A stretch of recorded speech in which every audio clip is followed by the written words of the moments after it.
Alors, comme j'ai promis, je dis, on se revoit tout à l'heure dans un nouveau épisode. Voilà. Donc, bienvenue dans le royaume intérieur. Je suis Julie Deka. Comme je dis, nous sommes en train de lire notre livre, Ta foi et ta fortune, par Neville Goddard. Et nous sommes déjà au 4e chapitre et nous allons, avec cet épisode, terminer le 4e chapitre du livre. Voilà. Et avant de commencer, si tu me regardes pour la première fois et que tu n'es pas encore abonné, fais-le dès maintenant et surtout, n'oublie pas d'activer la cloche de notification afin d'être avisé dès prochainement, automatiquement, lors de nos prochaines publications. Et surtout, si vous êtes béni par les enseignements, partagez tout autour de vous parce que c'est le réveil pour tous en 2022. Voilà. Et la réalisation pour tout le monde. Comme on dit, de ce côté du voile, nous avons besoin des enseignements et de la connaissance, et sachant que nous devons pénétrer le voile. Et c'est là où il y a la réalité et il y a le repos. Parce que vous avez vu, le fils prodigue, quand il est retourné à la maison, il n'avait plus besoin de travailler. Il avait travaillé, voulait même manger, même la nourriture du porc. On dit, à un moment donné, il avait honte de retourner. Mais n'ayons pas honte de retourner, il n'y a pas la honte dans ces choses-là. Donc le but pour nous, c'est même notre but de retourner dans la maison paternelle, de retourner dans le lieu très saint. Et dans le lieu très saint, il n'y a plus le Père et toi, mais il n'y a que le Père. Comme cette anecdote de ce maître gourou asiatique qui, à un moment, après avoir travaillé, il retourne à la maison et il dit, bon, maintenant, j'ai trop travaillé, je dois retourner. Il va au ciel. Il meurt et il va au ciel. Tac, tac, tac. Pour lui, il était sûr que, voilà, c'est bon, quoi. Et le Père qui répond, donc Dieu qui répond, qui est-ce? Il dit, c'est moi tel. Elle dit, ah, c'est déjà plein ici. Va et reviens une autre fois. Je dis, mais j'ai tout fait bon. Comment le Père ne me reçoit pas? Mais il était sûr qu'il était un bon maître, il avait bien fait le travail, un bon enfant et qu'on devait l'accueillir. Non. La deuxième fois, il revient. Lui, il dit toujours, il n'y a pas de place. Il réfléchit. La même chose s'est passée. Il va encore et il réfléchit, il reprend, il apprend, il regarde les choses. Et puis, la troisième fois, il vient, il dit, toc, toc, toc, toc. Et puis, on lui dit, c'est qui? Il dit, c'est toi. Il ouvre la porte, il dit, ouvre, entre mon fils. Il n'y a jamais eu de place ici pour toi et pour moi. Il y a une seule place. Et c'est moi. Je suis. En fait, et c'est assez important de le savoir, en fait. Donc, il n'y a pas Dieu et toi, même de ce côté du voile, nous devons le savoir, mais il n'y a que Dieu. C'est cette prise de conscience qui nous prépare pour l'autre côté du voile, quand le voile va se lever, et tu te rendras compte que, en fait, il n'y avait que Dieu. Je suis, c'est Dieu en nous. Mais ça n'a rien à voir, le voile n'a rien à voir avec la mort. Parce qu'on avait cru qu'il faut qu'on meure pour rencontrer Dieu. Oui, c'est ce que la Bible dit, tu ne peux pas voir Dieu et vivre. C'est qui? Je crois c'est Élie qui voulait voir Dieu. Mais c'est des anecdotes, on pense que c'est à la mort, quoi. Quelle mort? Dieu ne prend pas plaisir que vous mourrez. Non. Dieu est vie éternelle. Il est éternel, il est infini, il est immortel. Donc, pourquoi donc l'immortel va vouloir que toi tu meurs? Bon, la mort telle qu'on l'a considérée jadis, aujourd'hui nous comprenons que Neville a dit, la mort c'est la restauration, et c'est vrai. La mort c'est juste la restauration et tu déposes le prochain quoi, pour une raison, pour une autre, et tu empruntes un nouveau. La conscience reconstitue un nouveau corps semblable. Ça ne prend pas de... tout est esprit, ça apparaît. Mais on va dire la magie, c'est pour ça ici, ça a un temps de processus pour que les choses apparaissent. Et, la banane, on dit 1 an, l'éléphant porte 2 ans, c'est combien. Mais, et le temps, c'est ici et maintenant, c'est selon le degré de conscience. Mais plus le dévoilement de la même conscience, tu vis autre chose. Les choses pour toi sont autrement. Allez, voilà. On lit parce que sinon, je vais toujours faire des parenthèses et ce n'est pas le but. On va vite terminer. Alors, laisse tout et suis-moi. Matthieu 8, 22. 9. Chapitre 9, 9. Luc 5, 27. Et une double invitation pour toi. D'abord, il t'invite à te détourner complètement de tous les problèmes et ensuite, il t'appelle à continuer à marcher dans la prétention que tu es ce que tu désires être. Ne sois pas la femme d'un l'autre qui regarde en arrière et devient salée. Genèse 19. Ou préservé dans le passé mort. Soit un autre qui ne regarde pas en arrière, mais qui garde sa vision concentrée sur la terre promise, la chose désirée. Waouh! Fais cela et tu sauras que tu as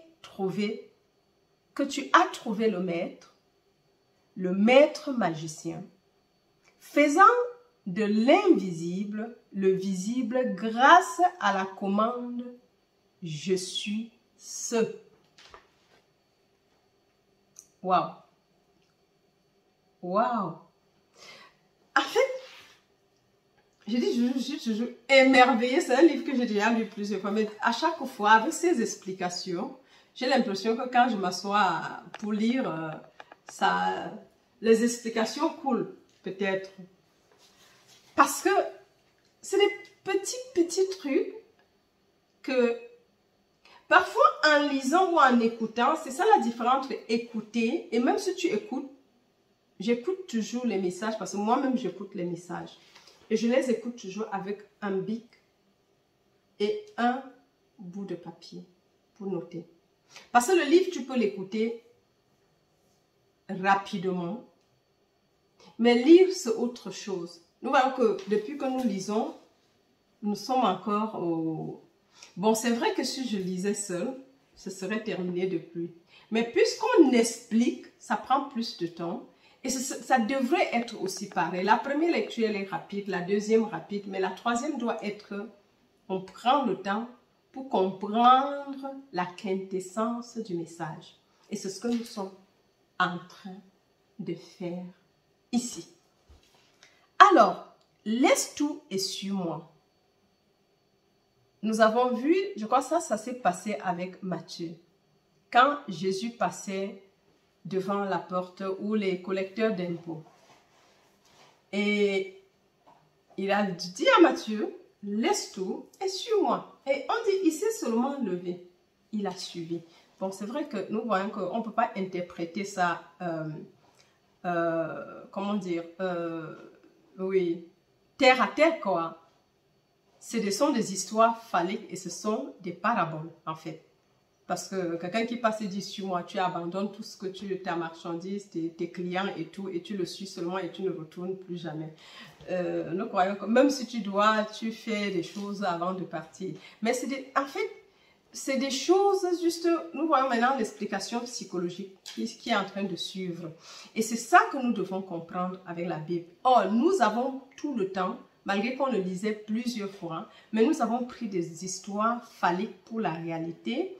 Et parfois, je me trouvais choquée en lisant certains passages de la Bible. Je dis, mais mon Dieu, Seigneur, ça veut dire que quoi?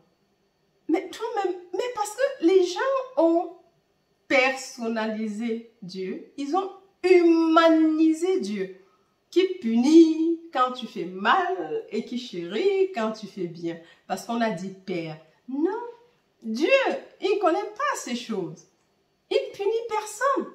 Mais ton heureux te punit toi-même. Ce n'est pas Dieu qui te punit. Écoutez très bien, c'est pas parce que quand on dit les péchés, Dieu ne punit pas les péchés. Les gens disent, ah bah si c'est comme ça, je peux aller faire. Non, nous, c'est pas la grâce que nous sommes sauvés. Mais ton péché te punit toi-même. Si tu transgresses la loi te punit. Mais ce n'est pas Dieu qui te punit. Si je mets ma main sur un réchaud, je ne sais pas, sur la plaque, ça va me brûler. Mais est-ce que cela veut dire pour autant que c'est Dieu qui l'a fait? Non. Je n'ai pas seulement respecté la loi. Si je prends ma main, j'enfonce dans une prise, elle va me frapper. Est-ce que c'est Dieu qui m'a frappé ou bien c'est la violation de la loi de l'électricité qui me punit? Vous voyez? Et on a donné beaucoup de choses à Dieu qui n'est pas vrai en fait. C'est pas vrai. Alors, on dit, laisse tout, tu me suis, est une double invitation pour toi et pour moi. D'abord, il t'invite à te détourner complètement de tous les problèmes. De tout ce que tu considères comme problème. Détourne-toi. Ça, c'est la repentance. Tu fais un angle de 180 degrés. Tu laisses les problèmes derrière toi. Et ensuite, il t'appelle à continuer à marcher dans la prétention maintenant que tu es ce que tu désires être. Waouh! Quelle belle façon encore pour la manifestation. Donc, l'appel, tu te détournes complètement de tes problèmes. C'est-à-dire que tu fais un angle de 180 degrés et tu laisses les problèmes devant toi, derrière toi. Et puis, tu prends une nouvelle direction en te revendiquant. Je suis ce que je veux être. Je suis ce que je veux être. Mais là, il y a un danger. Le danger est celui donc quand on ne va pas marcher et continuer et partir jusqu'à ce qu'on est, ce qu'on a, et on veut être ou posséder. Mais de temps en temps, on va retourner derrière et voir, ou bien, quand on dit retourner, ce n'est pas nécessairement dans le physique. Hein. En fait, à un moment donné, tu es confronté à une épreuve, ce qu'on appelle les tentations.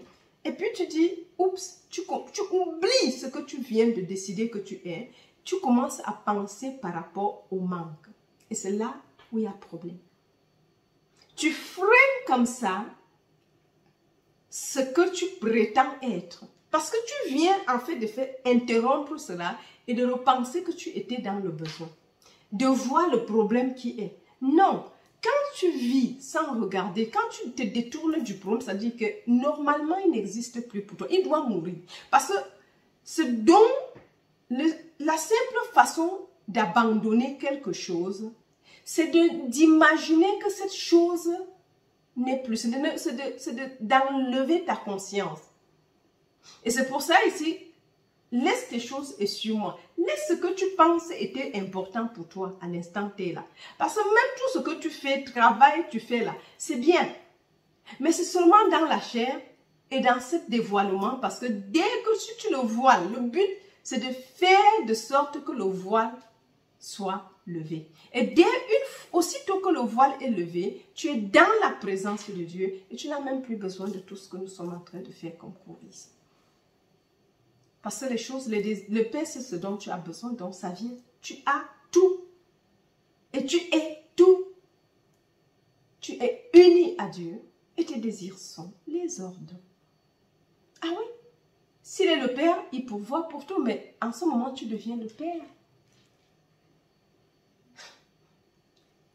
Parce que tu ne traverseras jamais le voile si la naissance d'en haut n'a pas eu lieu. C'est ça le voile qui nous sépare. Ouais. Et là, c'est autre chose. Tu as d'autres objectifs, tu as d'autres missions, d'autres buts, en fait. Et puis, les choses sont naturelles pour toi. Et parfois, il y a des choses qui se passent pour nous empêcher de vivre cette extase, ce moment. Et c'est d'où c'est le travail, c'est la méditation, la contemplation, la méditation contemplative, c'est les pratiques de la présence de Dieu. C'est beaucoup de pratiques en fait pour y arriver. Mais il faut travailler. Mettez ma parole en pratique. Donc ici, on vient de voir, tu laisses les problèmes derrière toi. Tu fais un angle de 180. Si tu montais, tu fais un angle de 180 degrés parce que c'est là-bas qu'il y avait problème. Ce n'est pas derrière toi. Donc, quand tu fais l'angle, ça veut dire que tu laisses les problèmes derrière toi. Tu n'en es plus conscient. Et même si ça veut apparaître, pense plutôt ce que tu es maintenant. La nouvelle version de toi. Je suis telle chose. Prétends, insiste. Et c'est ce qui va se passer. Ça, c'est assez important, mes chers amis, pour la manifestation. Parce qu'à un moment donné, tu peux me donner fais un don à quelqu'un. Le don se fait soit physiquement, soit, je dis même physiquement. Si c'est moi, je dis de l'argent, tu fais un don à quelqu'un. Parce que si tu donnes, veut dire que tu es dans l'abondance, tu dois donner. Mais si tu ne donnes pas, si tu regardes, tu dis, maintenant là, je n'ai plus que 10 francs, je n'ai plus que 100 euros, je n'ai plus que 200 euros, je n'ai plus que 50 euros, je n'ai plus que 500 euros dans mon compte, pourquoi je vais lui donner de ce petit-là encore quelque chose. Vous avez vu la femme qui a donné beaucoup, c'était quelques cents. C'est-à-dire que si tu as, même dans tes 50 euros, fais l'aumône à quelqu'un. Qui donne, reçoit toujours. Ça, c'est le principe. C'est une loi. Les gens pensent qu'en gardant, ils ont plus. C'est faux. Soyons des entonnoirs. L'entonnoir ne garde rien. Et c'est pour cela que tu peux verser des tonnes de liquide au travers de l'entonnoir. Parce que ce n'est jamais bouché. Ça laisse couler. Et plus ça coule, tu vas mettre. Mais si c'était bloqué, tu mets et puis ça va te dire, oh, c'est plein. Mais si tu deviens l'entonnoir pour Dieu, les choses vont toujours couler. Et ça va couler, les autres vont en profiter. Et ton rôle est de donner, dispatcher. Donne. Et tu vas toujours. C'est une loi pour posséder.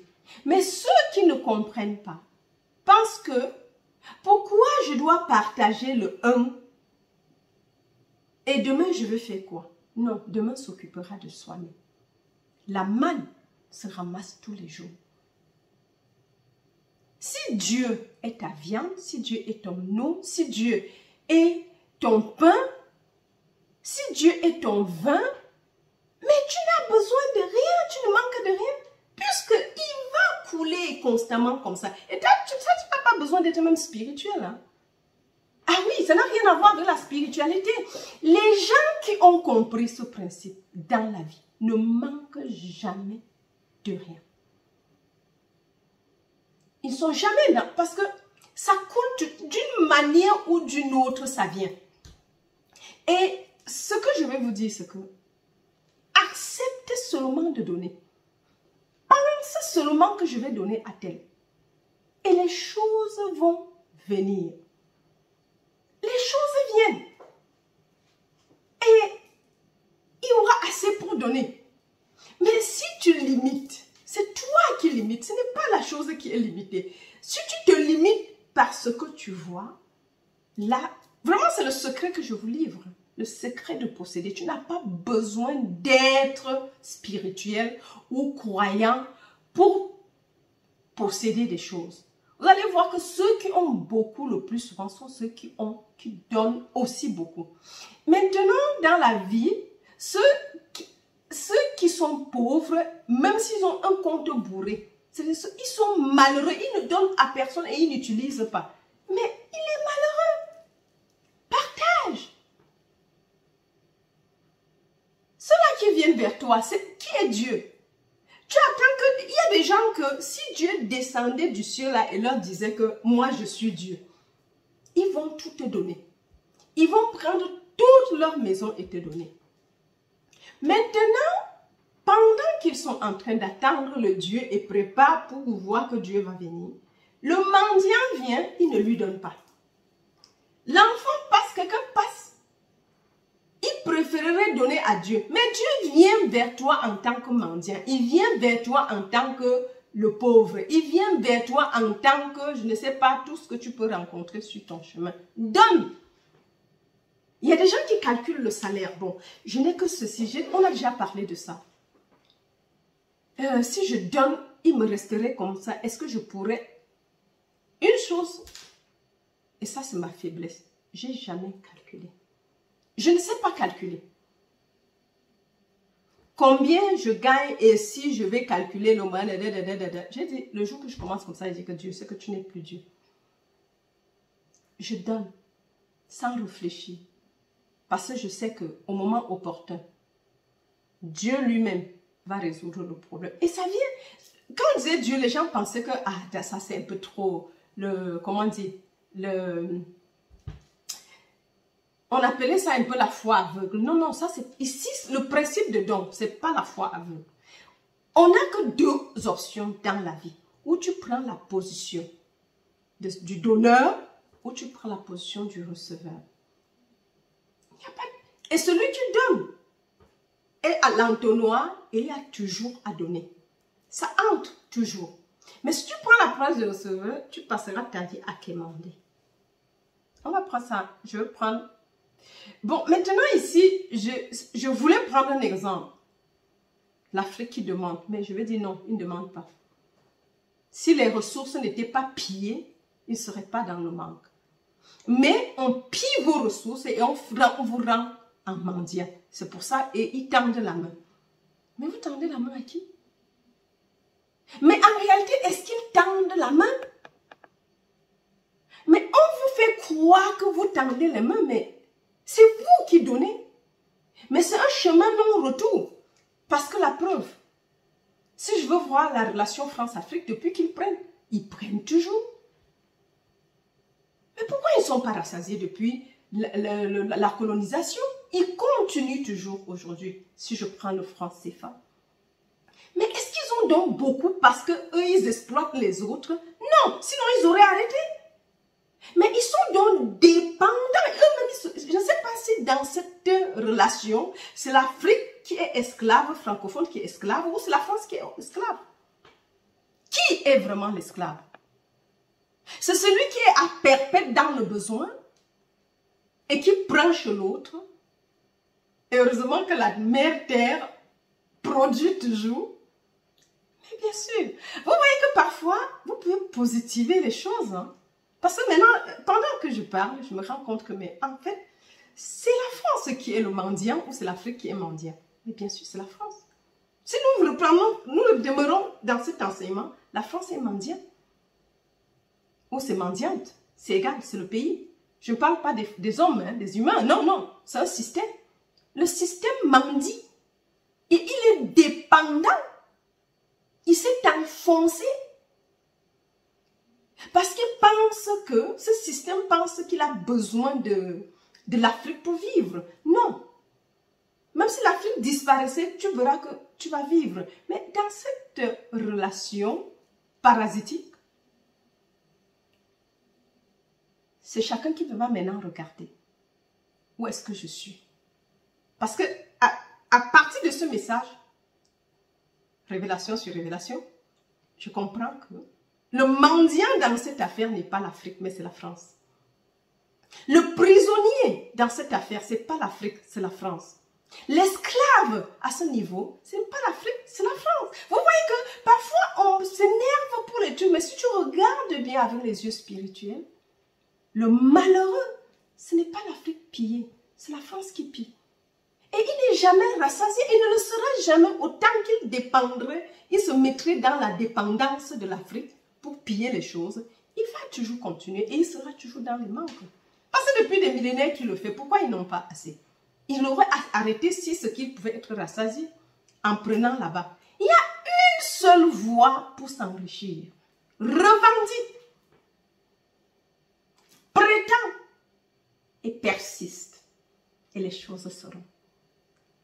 Ce n'est pas dans le piller, dans le vol, dans les petites manières. Vous voyez que le monde, chacun devrait avoir. Et ne prenez pas mal, hein? C'est l'inspiration en fait, en ce moment-ci là. C'est l'inspiration, rien que l'inspiration. Parce que jusqu'à présent, moi, Julie Descamps pensait que l'Afrique souffre et quémande. Mais au moment où l'esprit vient maintenant de me révéler que dans cette relation France-Afrique, ce n'est pas l'Afrique qui quémande, c'est la France qui quémande. Ce n'est pas l'Afrique qui dépend, c'est la France qui dépend. Ce n'est pas l'Afrique qui est esclave, mais c'est la France qui est esclave de la France-Afrique. Si c'est le contraire, qu'il se déplace alors. L'Afrique est prête à rester tranquille, puisque c'est eux qui donnent de toutes les façons. Toi qui prends, si tu dis que tu es donc riche, c'est par toi. Là, je saurais que tu es vraiment riche. Je dis, je ne parle pas des Français, je ne parle pas des hommes ici. Hein. C'est deux systèmes. Deux systèmes. L'un qui dépend de l'autre, mais que pendant des années, moi, je voyais le contraire. Et pendant qu'on est en train de parler, parce que je voulais juste expliquer que celui qui donne a toujours à donner. Mais celui qui prend passe toute sa vie à prendre. Et c'est d'où cette relation est venue dans la tête. Et puis, l'esprit m'ouvre les yeux et je vois le vrai esclave. Et je vois le vrai mendiant. Waouh! Que la France m'excuse, hein, mais c'est la révélation. Et si elle sort, elle sort. Parce que Julie Descamps n'a pas pensé à ça. Mais l'esprit ne peut pas se taire. Elle dit, elle révèle. Allez, donc, mes chers amis, donc le fait... Alors, ici, c'est fini le chapitre. Donc, sur ce, nous limitons et nous arrêtons. Parce que, oui. Et je suis tellement contente déjà pour cette révélation qui vient d'être donnée par rapport à la France-Afrique. Ça, je n'avais pas vraiment vu ça comme ça. Je n'ai jamais vu ça comme ça. J'ai toujours imploré l'un qui tend la main, mais c'est pas. Nous voyons maintenant que ce que nous avons pensé que c'était, ou bien ce qu'on nous a fait croire que c'était, n'est pas en réalité. La réalité est autre chose. Mais, mes amours, je vous aime très, très, très fort. Restons dans le message et pas de polémique. C'est juste une triste réalité. Donc, nous pouvons choisir à partir d'aujourd'hui qui nous devons être. Donneur ou donateur, donneur ou receveur.